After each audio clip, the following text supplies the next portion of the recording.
आज के वीडियो में हीमोफीलिया के बारे में उदाहरण सहित समझाएंगे।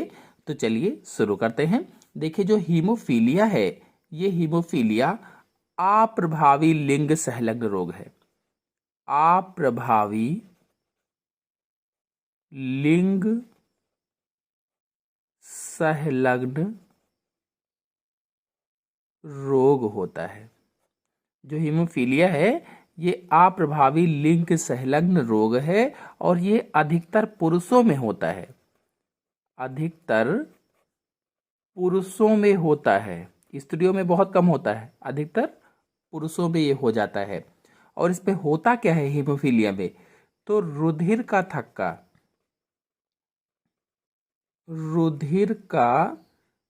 थक्का नहीं बनता है। जैसे कभी चोट लग गई तो चोट लगने पर रुधिर का थक्का नहीं बनता। अगर चोट लग गई तो रुधिर का थक्का नहीं बनेगा। अब जब रुधिर का थक्का नहीं बनेगा तो रुधिर बहता ही रहेगा।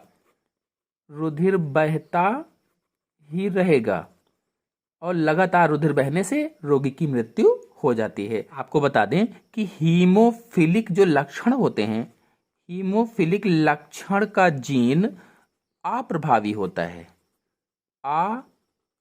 अप्रभावी होता है।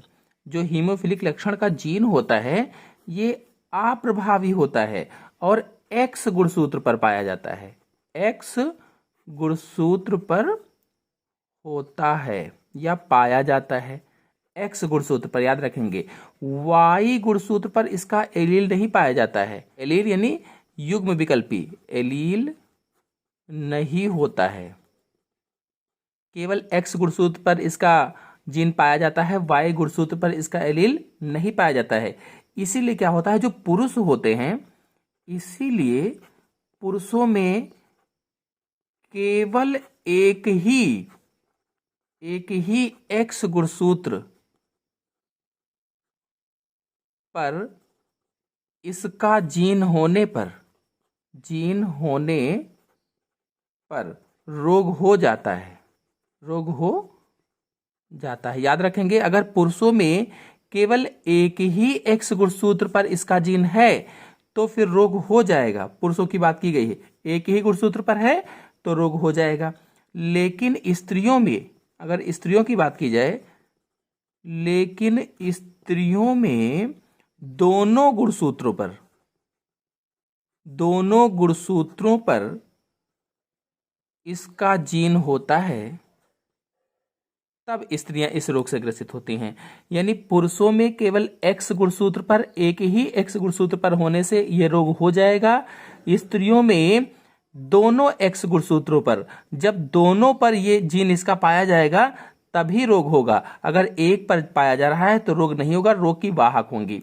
एक पर होने पर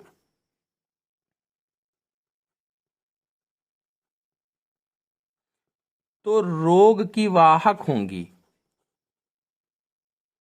रोगी नहीं होंगी। रोगी कब होंगी? जब दोनों पर पाया जाएगा। अगर एक ही पर पाया जा रहा है तो रोग की वाहक हो जाएंगी। चलिए अब हीमोफीलिया के कुछ उदाहरण समझ लेते हैं जो परीक्षा में पूछे जाते हैं। देखिए, पहला उदाहरण है हीमोफीलिक पुरुष तथा सामान्य स्त्री द्वारा हीमोफीलिया की वंशागति। ये पहला उदाहरण मैंने लिया है। और इसको पूछा कैसे जाता है परीक्षा में? पूछा जाता है, एक हीमोफीलिया से ग्रसित पुरुष का विवाह सामान्य स्त्री से किया गया तो रोग की दृष्टि से उनकी संतानें कैसी होंगी? रेखा चित्र द्वारा स्पष्ट कीजिए। इस हेडिंग को इस प्रश्न के रूप में पूछा जाता है। तो अभी 4 उदाहरण आपको और बताएंगे। तो देखिए, इसमें कहा गया हीमोफीलिक पुरुष है। अगर हीमोफीलिक पुरुष है, इसका मतलब है कि एक्स पर हीमोफीलिया का जीन आ चुका है और पुरुष में एक्स वाई गुणसूत्र पाए जाते हैं। तो ये हो जाएगा हीमोफीलिक पुरुष। और स्त्री जो है वो सामान्य है, तो स्त्री में एक्स एक्स गुणसूत्र पाए जाते हैं, तो लिखेंगे सामान्य स्त्री। अब इनके गैमेट्स को अलग कर लीजिए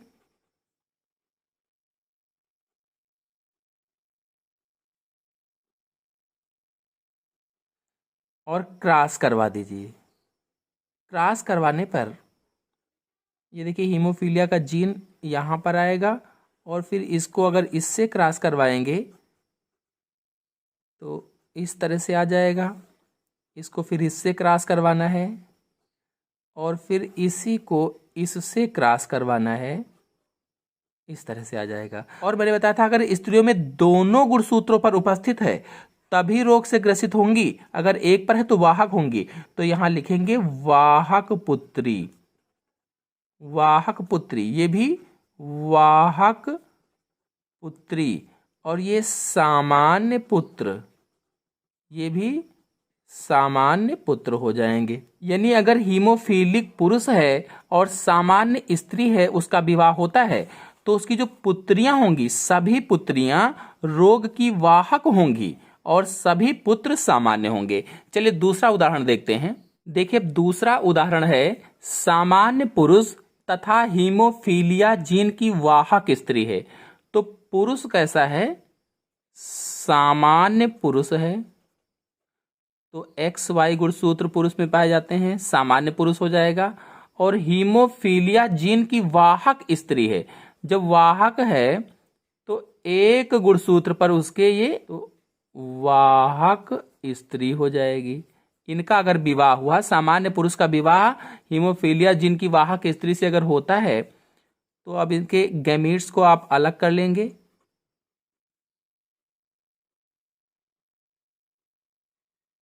और फिर क्रॉस करवाएंगे।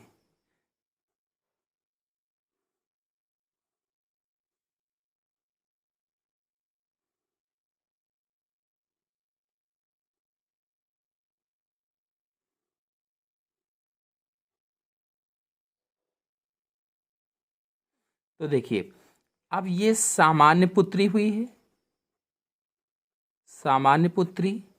अब इसमें एक पर उपस्थित है इसलिए वाहक पुत्री हुई है, वाहक पुत्री।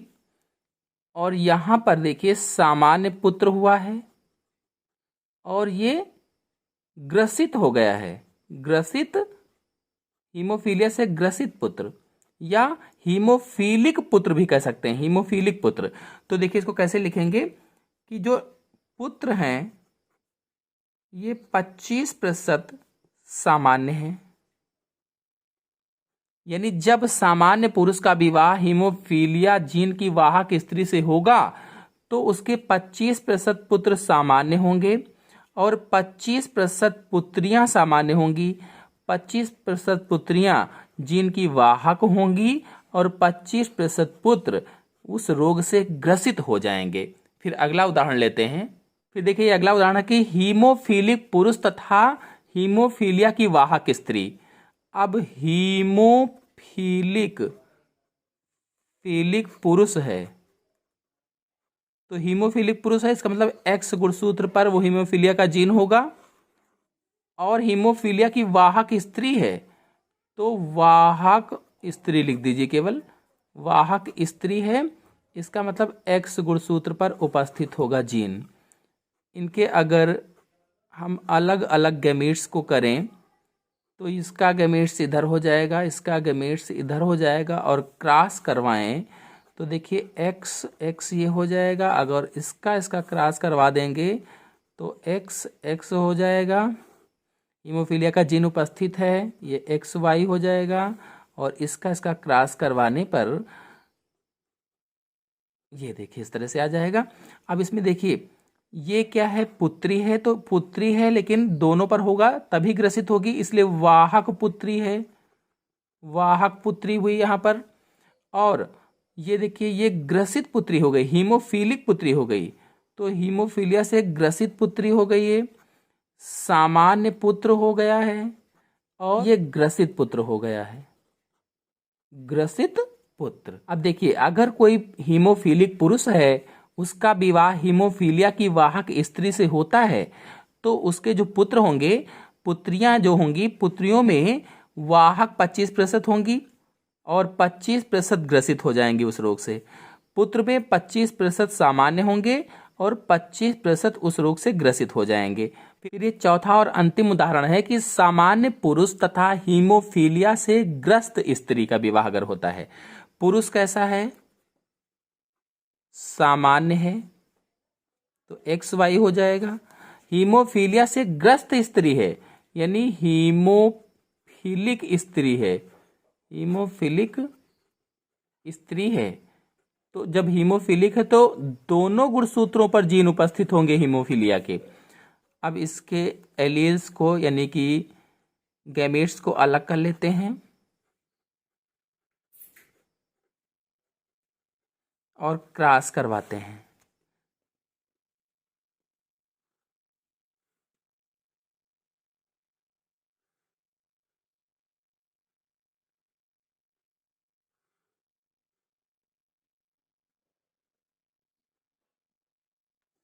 अब देखिए, अगर कोई सामान्य पुरुष हीमोफीलिया से ग्रसित स्त्री से विवाह करता है तो उसकी जो पुत्रियां होंगी हीमोफीलिया की वाहक होंगी।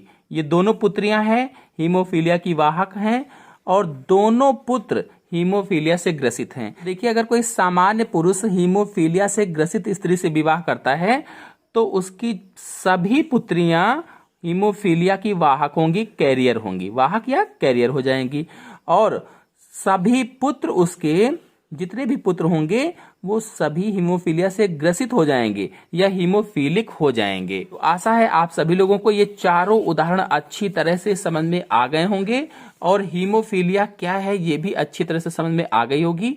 अगर समझ में आ गई हो तो वीडियो को लाइक और शेयर कीजिए। चैनल पर नए हैं, चैनल को सब्सक्राइब कर लीजिए। धन्यवाद।